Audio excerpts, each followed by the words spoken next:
Hello again. I am going to show you today a really quick and simple project using, again, a recycled little piece of something. So what we're going to use today is this. Now this is one of our tins where the HodgePodge hardware kit comes in. I'm just going to move that, there you go. And usually it's filled with all kinds of wonderful HodgePodge, fun little metal pieces like these. Here's what the insert looks like that I just kind of pulled out because I'm almost finished with this one. And my daughter's going to a birthday party and I thought it would be kind of fun as this girl will be getting some sort of scrapbooking present to make her a cute little accessories tin for her to put all her accessories in. So as you can see there's a little sneak peek. She's going to get a whole bunch of stuff plus a little scrapbook to put all these great embellishments in. So what I'm going to do is I am going to decorate this up with the little girl's initial and make it all fancy for her to keep all her scrapbooking accessories in. So let's get started. What I did first is I cut a piece of this Flowers for You designer paper. Now this is cut to 6 inches by 4 3/4, and I just used the little corner rounder punch here to round out the corners. And you can see I did that because the box has rounded corners and that just really looks cute. So it's all rounded. And I put a little bit of double sticky adhesive on the back, and all I'm going to do is peel that off and adhere that on here. But I'm not quite ready to do that just yet. What I want to do to decorate the top is I've taken a chipboard B, this little girl's name starts with B, and I took the underside, or the back side of this double-sided paper, and I traced the B onto the good side, I guess is if the matching side to the front, so now we have the opposite side. And what I'm going to do is I'm going to adhere this cutout B with my Tombow multi-adhesive, and then I'll sand down the edges and give it a nice smooth finish. Now for this center, I'm just going to give you a little tip here. When you've got centers in a B or a D or an O or something that you want to cut out, what I suggest is finding a punch that works. So for instance, this one is the 1-inch punch, and all I did is I made sure it kind of matched up along the top and I punched it out, and then I just trimmed around the rest. So doing that really saves you time and really gives you a nice crisp beginning to your cutting out stage. So we're going to have a little magic of television moment here, and I am going to adhere this on and sand it all down to get it ready to put on the box. Okay, so we've got that all done. So you'll see that I have got the designer paper adhered to this great chipboard letter B, and I sanded the edges so it's a nice little smooth finish.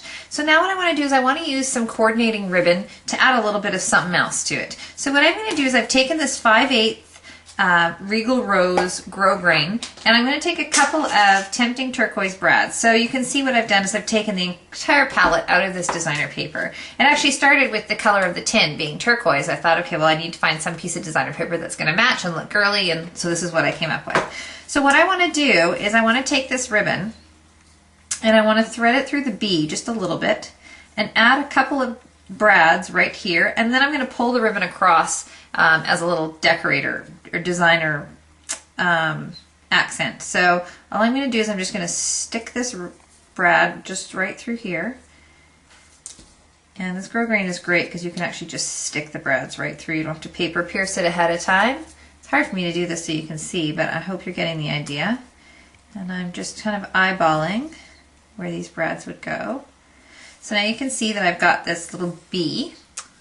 Looks like a B, with the 2 little brads and some ribbon coming off the end. I actually like how that looks. I may trim it down so it's a little bit shorter. But now what I want to do is I want to adhere it to this page, and I'm going to wrap this ribbon around the back of this designer paper. So I'm going to grab some dimensionals and add this onto here and then wrap this around the back. So I'm just going to grab some dimensionals here from my handy stash, and I'll be right back. Okay, so I've grabbed some dimensionals. Don't you love it when your craft room is in disarray and you don't really know where anything is? I'm going to put a few dimensionals on the back of this B. Maybe I'll use 4. Now I learned a really good tip about dimensionals this year when I was at Leadership Conference, and I don't know why I had never learned this before. Somebody had said if you take your thumbnail and poke it in the center of the dimensional, then you can just, of course it's not going to work for me right now, there you go, then you can just peel this right off and it goes a lot faster. So let's see if I can do that with this one.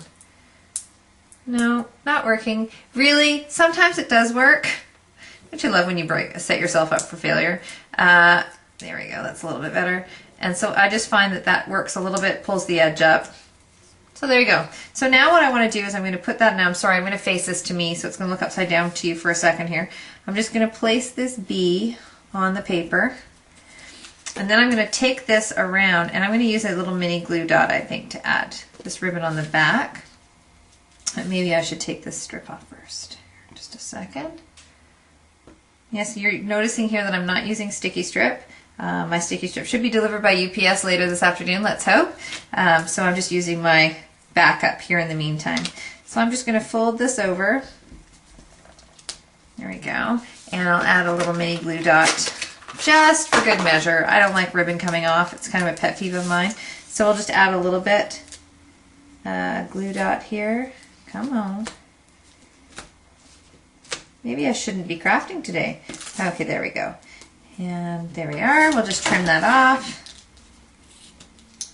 There we go. So now our front is going to look like this. So we can just peel off the rest of our double-sided tape.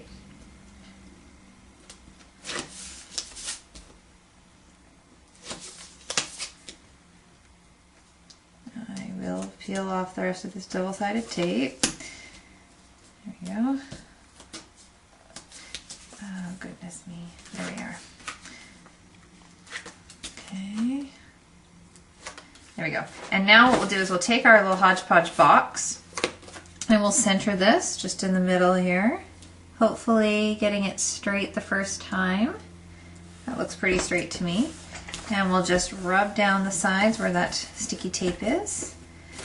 Maybe trim this. Maybe I'll make this into that little great little V shape. Yeah, I like that.